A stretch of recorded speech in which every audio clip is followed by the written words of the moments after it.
Bonjour, vous allez découvrir à la suite de cette vidéo deux recettes, dont une de granola. Et avant de préparer le granola cru à base d'oléagineux, je vous explique que grâce à ce granola, vous aurez un apport de bonnes matières grasses et que vous pouvez, si vous n'y ajoutez pas de sucre, le manger également en dessert et du coup éviter de manger trop de sucre et spécialement à la fin des repas.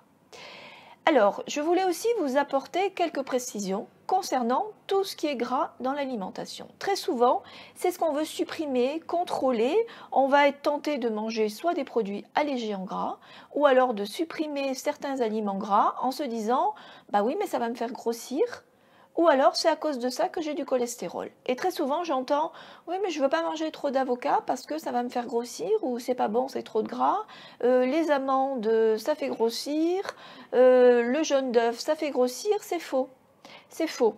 Alors, je vais vous éclairer d'abord là-dessus. Déjà, pourquoi est-ce que c'est faux, mais aussi pourquoi est-ce qu'on a besoin de matières grasses dans notre alimentation. Et on a besoin de matières grasses dans notre alimentation. Et en bonne quantité, pratiquement autant que des sucres. Parce que les matières grasses, donc les lipides, c'est comme ça qu'on les appelle en nutrition, c'est la forme sous laquelle on les assimile, en tout cas la forme sous laquelle on les mange. Les lipides sont des sources très importantes d'énergie. Le sucre est sa seule fonction, c'est-à-dire le sucre est une réserve énergétique pour l'organisme, mais on en a très peu, on a des très petites capacités de stockage de sucre. Les sucres sont stockés sous forme de glycogène dans le foie. Et le foie, il n'a pas beaucoup de tiroirs pour les stocker.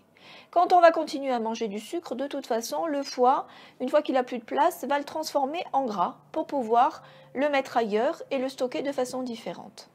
Mais là, par contre, cette façon de transformer le sucre en gras peut poser des soucis, ça va être en majeure partie des triglycérides.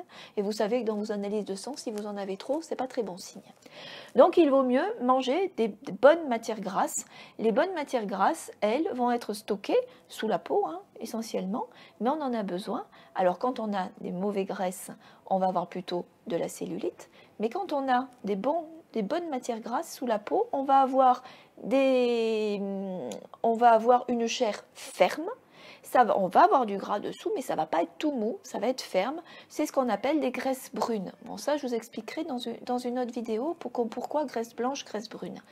Toujours est-il que les lipides sont stockés sous la peau, sous forme d'acides gras, qui remplissent les petites cellules adipeuses, et c'est ce qui constitue une très bonne réserve d'énergie. Entre une molécule de gras et une molécule toute simple de sucre, quand elles sont brûlées pour donner de l'énergie, on va avoir 3 fois plus d'énergie grâce à la molécule de gras que grâce à la molécule de sucre.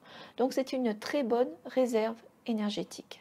Et puis les lipides, le gras, ont besoin, les matières grasses ont plein d'autres fonctions dans l'organisme. Notamment, on va avoir des hormones qui sont métabolisées, qui sont synthétisées à base d'acides gras. La bile, qui est fabriquée par le foie, qui nous sert à digérer les matières grasses, mais qui nous sert aussi à éliminer beaucoup de toxiques et qui nous protège de beaucoup de choses, beaucoup d'attaques de toxiques. Cette bile est aussi synthétisée à base d'acides gras. On a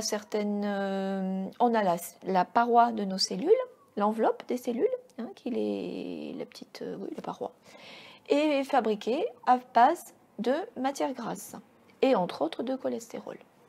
Donc, on a besoin de bonnes quantités d'apports en matières grasses dans notre alimentation. Mais il est vrai qu'il y a bon gras et mauvais gras. Il y a des bons lipides et des mauvais lipides. Alors ça, vous pensez le savoir parce qu'on vous a déjà bien averti en vous disant « Attention, les acides gras, les graisses saturées sont mauvaises pour la santé. Les graisses polyinsaturées sont bonnes pour la... » Je crois que je suis en train de m'emmêler. Non, je vous dis les gras saturés. Oui, c'est ce que j'ai dit, je ne sais plus. Par contre, les gras insaturés et polyinsaturés sont bons pour la santé, notamment les bons oméga 3, oméga 6 que notre corps ne sait pas synthétiser et dont nous avons besoin dans l'alimentation. Ça n'est pas la seule différence. Pourquoi?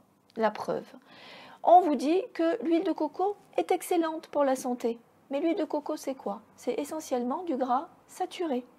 Et quand vous lisez les étiquettes, on vous a bien dit, faites attention sur les étiquettes des produits que vous achetez, regardez le pourcentage de gras saturé, et quand il y a trop de gras saturé, le produit n'est pas bon pour la santé.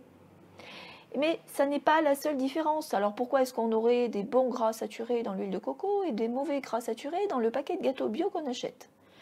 Parce que la différence, ça n'est pas la nature des acides gras, c'est le traitement qu'on leur a fait subir.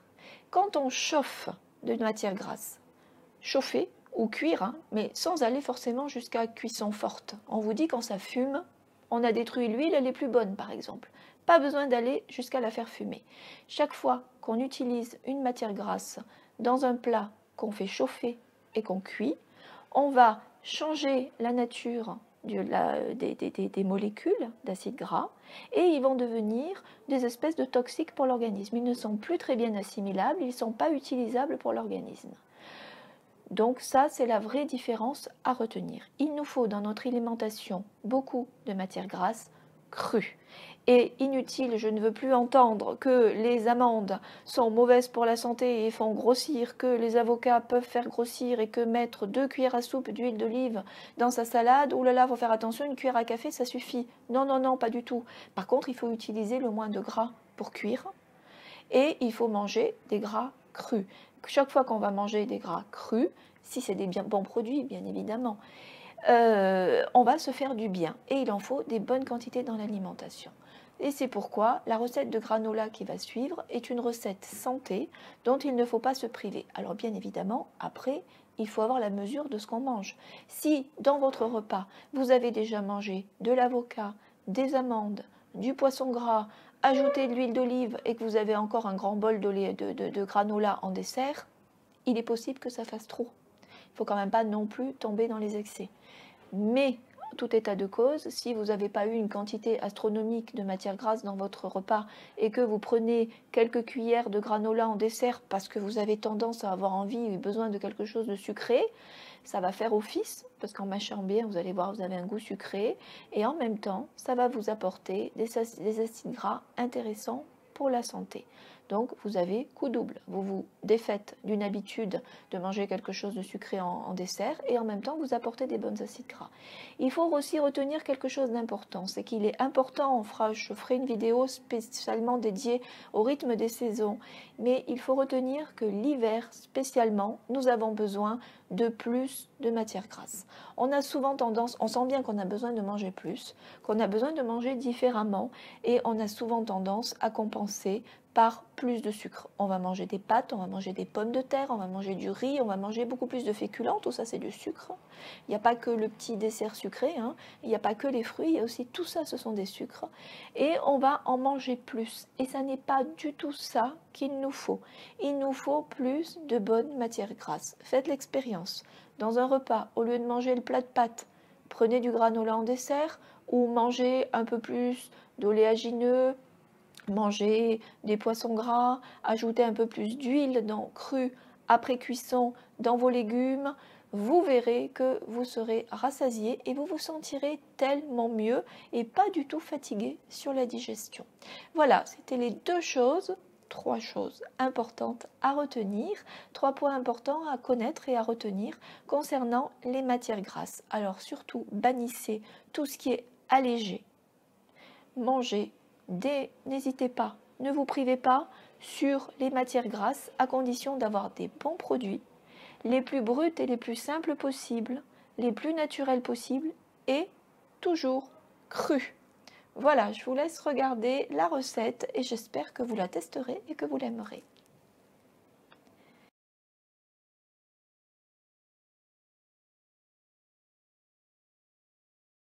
Aujourd'hui, nous allons parler du moment de la journée le mieux approprié pour manger quelque chose de sucré. Ben oui, parce qu'il ne s'agit pas non plus de supprimer tous les sucres. On l'a déjà dit, le meilleur sucre, c'est le sucre des fruits. Et il ne faut pas manger de sucre pendant ou après les repas pour ne pas compliquer la digestion et assimiler correctement le sucre qu'on a avalé. Et le meilleur moyen pour moi de manger quelque chose de sucré dans la journée est se faire plaisir et en même temps de pouvoir avoir un rythme un peu plus équilibré et adapté. J'entends rythme d'activité sur la journée, c'est le goûter. Le goûter, ça va être le moment de manger quelque chose de sucré. de se faire un plaisir et en même temps d'avoir une vraie pause qui va faire un break dans l'après-midi ou en fin d'après-midi entre la fin du travail et le début des activités de la soirée et qui va vous permettre de souffler un peu, de reprendre, de faire une coupure. Et ça paraît rien du tout parce que ça peut être une coupure très très courte, hein, ça peut être fait en 10 minutes, un quart d'heure, mais ça permet à l'organisme d'avoir un changement de rythme et de se rétablir, de reprendre son souffle et de pouvoir être plus efficace pour la fin et la suite de la journée. Et ça, c'est très important. Le pire dans une journée, c'est d'avoir une activité non-stop.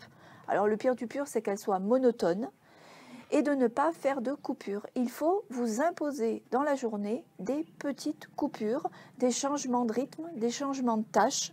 Et c'est ce qui va vous éviter la fatigue chronique et les gros coups de pompe, en partie. Il n'y a pas que ça, mais c'est vraiment la clé de beaucoup de choses. Donc, en ça, le goûter est très important. Parce qu'on va faire d'une pierre 2 coups ou 3 coups. Vous allez vous faire un plaisir. Vous aurez le droit de manger quelque chose de sucré, parce que c'est le bon moment pour digérer quelque chose de sucré en fin d'après-midi.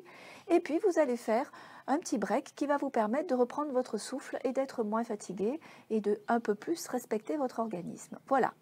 Donc aujourd'hui, une petite, j'ai un chat dans la gorge, une petite recette facile à faire, rapide à faire et qui va vous permettre d'avoir un goûter plutôt sain et bon, vous allez voir même très très bon. Moi je trouve ça très très bon. Ça va être une crème faite à base de crème de coco, de lentilles corail et sucrée avec un peu de bon miel. Donc vous allez voir, très très très facile, juste 3 ingrédients. La seule précaution, c'est de faire cuire un petit peu à l'avance ces lentilles. Alors regardez, là j'ai des lentilles corail qui sont déjà cuites. Il faut bien les faire cuire. La lentille corail, ça cuit en 10 minutes, hein, pas plus, donc ça prend pas beaucoup de temps. Mais par contre, il faut les laisser refroidir et bien les laisser s'égoutter. Si vous faites cuire vos lentilles et que tout de suite, vous allez voir, il suffit juste de mixer, donc c'est fait en 3 secondes. Mais si vous mixez vos lentilles juste après cuisson, elles vont être encore imbibées de trop d'eau et vous n'aurez pas une crème, vous aurez une espèce de jus un peu épais, une soupe très liquide en fait. C'est possible hein, parce que ça peut se boire aussi, ça peut être sympa. Mais si vous voulez vraiment une crème consistante, qui ressemble vraiment à une crème dessert, épaisse et onctueuse, faites cuire vos lentilles la veille ou le matin. Laissez-les égoutter toute la nuit ou toute la matinée dans une passoire et refroidir. Et une fois qu'elles sont froides, température ambiante, pas glacée, on va les mixer. Alors les quantités, là j'ai 300 g de lentilles corail. On va y ajouter 2 bonnes cuillères à soupe de crème de coco, pas de lait de coco, sinon même chose, ça va être trop liquide. Donc là, c'est la crème. Vous voyez, elle a figé parce que j'avais mis mon lait de coco au réfrigérateur. Et du coup, on a la crème qui s'est dissociée du lait et on a quelque chose d'épais. Donc 300 g de lentilles corail, 2 cuillères à soupe de crème de coco. Si vous voyez que c'est trop épais, on ajoutera un petit peu de lait de coco, mais au premier abord, n'en ajoutez pas directement. Et on va ajouter une bonne cuillère d'un bon miel. Voilà, on y va.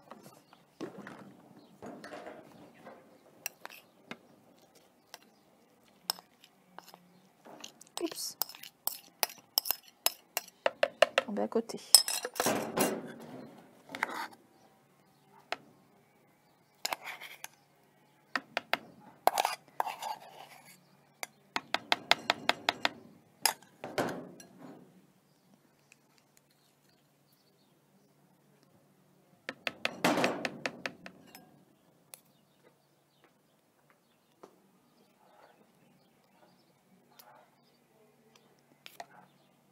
Voilà, et on mixe.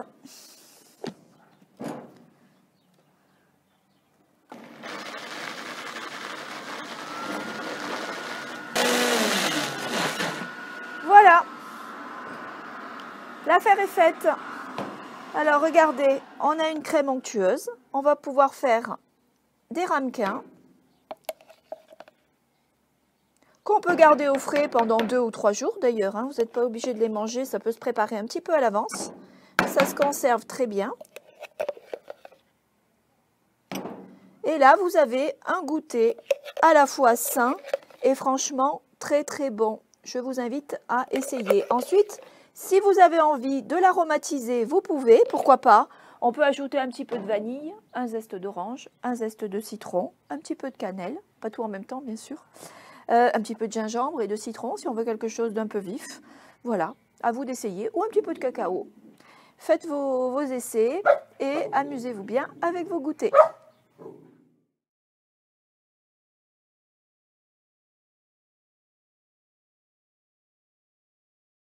Aujourd'hui, je vais vous livrer une de mes recettes fétiches. C'est, je crois, la recette que j'utilise le plus dans le cadre de mes accompagnements, des accompagnements individuels. C'est une recette qui permet de prendre soit un petit déjeuner, soit un goûter, ou même un dessert sans sucre, mais ça peut aussi être un goûter avec du sucre, mais en tout cas, dans tous les cas, avec des bonnes matières grasses, des bons acides gras utiles pour l'organisme, utilisables par l'organisme, qui ne font pas grossir de ce fait-là, mais qui en tout cas apportent beaucoup de plaisir, de la satiété. Et c'est une recette qui peut tout à fait remplacer les grignotages. Alors que ça ne devienne pas un grignotage, on est bien d'accord, mais si vous en prenez une bonne quantité au goûter, avec des fruits ajoutés, vous verrez que ça va vous éviter de grignoter dans l'après-midi. Ou si vous avez une très forte envie de sucrer à la fin des repas, mais vous pouvez aussi utiliser cette recette comme dessert. Et en plus, ça va vous rassasier et ça va vous faire beaucoup de bien. Vous allez sentir vraiment que ça fait du bien. Alors c'est quoi? Bon, c'est rien d'extraordinairement rare. Je suis désolée. Tu te tais? Viens là. Viens là. Chut. Bon, elle crie après les chats. C'est un granola. J'insiste, cru. Hein. On a bien vu et on reverra dans les autres vidéos que les matières grasses crues sont toujours bonnes pour l'organisme. Ce sont les matières grasses une fois chauffées ou cuites qui posent problème. Et ça va être à base donc d'oléagineux en grande majeure partie. On va utiliser en base mes deux ingrédients fétiches aussi, s'il en est, les graines de lin et les graines de sésame. Voilà, donc là, on a un mélange moitié-moitié, graines de lin, graines de sésame. Ce qui va nous permettre, c'est aussi utiliser, si vous connaissez la recette du miam aux fruits de France Guillain, eh bien, dans la banane, on met aussi de la poudre de graines de lin et de sésame. Et c'est aussi cette base qu'on va utiliser pour faire le granola. Pourquoi graines de lin et graines de sésame? Parce que le sésame contient énormément de calcium, du magnésium, et le lin, c'est un concentré d'oméga 3. On va donc, et il faut les mixer. Si on les avale entières, elles vont aller se loger dans l'intestin. On ne va absolument pas les digérer ni les assimiler correctement. Donc, on va d'abord fabriquer notre poudre de lin sésame.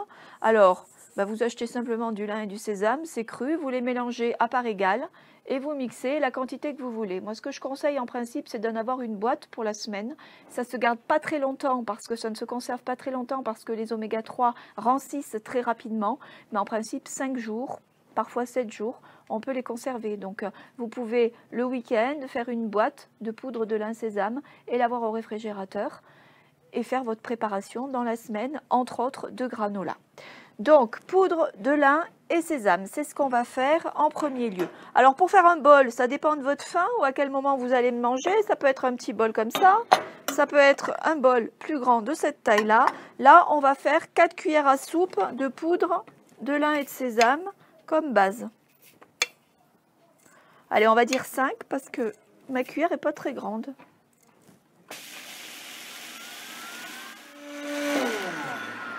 Voilà. Donc là, on a une poudre fine qui sent déjà bien bon d'ailleurs.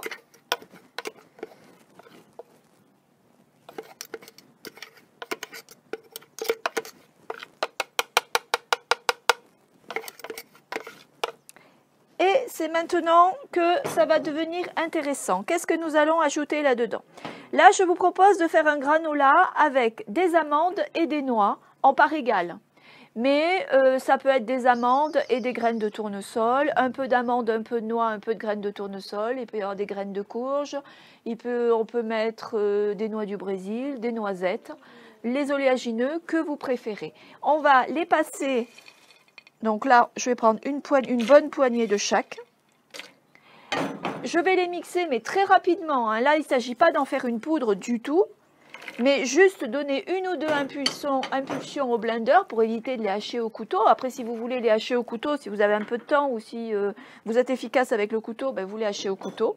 Mais sinon, avec le blender, une ou deux impulsions pour les avoir concassés grossièrement, mais avoir quand même des bons morceaux. Il faut du croustillant. Il ne s'agit pas d'avaler que de la poudre.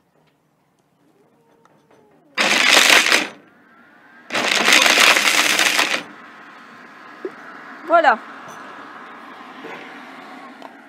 Donc là, vous voyez, on a des morceaux. Il y en a une qui est presque entière. Et on va déjà mélanger tout ça. Voilà, là, la préparation est quasiment terminée. Ensuite, on va ajouter, alors en base indispensable, ça va être de l'huile que j'ai oublié. Donc il va falloir faire une pause pour que j'aille chercher mon huile. Donc on va ajouter de l'huile.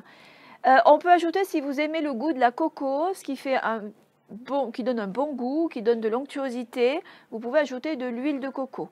Ça peut être de l'huile de sésame, ça peut être de l'huile d'olive. Moi j'aime beaucoup l'huile d'olive, pas tant que ça l'huile de coco, donc je mets un petit peu d'huile de coco et je rajoute l'huile d'olive. Mais ça, vous le faites en fonction de vos goûts.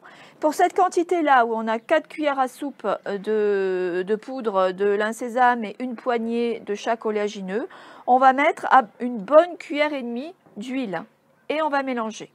Ensuite, on va ajouter, alors après c'est en fonction de ses goûts, on peut ajouter un petit peu de poudre de cacao. Celle-là, là pour l'instant, on n'a rien de sucré. On peut ajouter un peu de cannelle. Et les deux d'ailleurs vont très bien ensemble. On peut aussi ajouter de la poudre de coco. Jusque-là, on a une préparation qui ne contient pas de sucre. Là, à ce stade-là, on peut le manger en dessert. Ensuite, si c'est un goûter ou un petit déjeuner, à ce moment-là, on peut ajouter du sucre. Donc, vous pouvez ajouter un peu de fruits secs. Là, j'ai des raisins secs, mais ça peut être aussi des pruneaux ou des dattes ou des baies de goji. Et puis, un peu de miel. Voilà, et on mélange tout ça. Et on a sa préparation de granola. Vous pouvez le préparer à l'avance, faire une boîte pour plusieurs jours et prélever les portions quand vous en avez besoin, les emmener au travail, au bureau ou les donner aux enfants comme goûter ou pause de 10 heures à l'école. Voilà, donc je vous laisse 2 secondes, je vais chercher mon huile et je finis ma préparation. Et me revoilà. Alors, l'huile de coco, j'en mets un peu plus parce que ma cuillère est bizarrement faite. Et l'huile d'olive.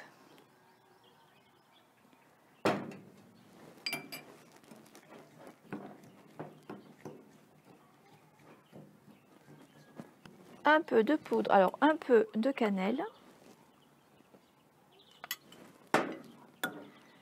La poudre de cacao.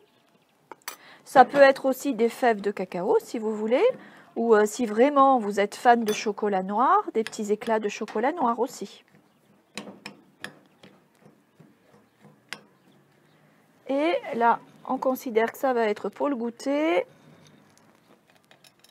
Donc, des raisins secs et du bon miel.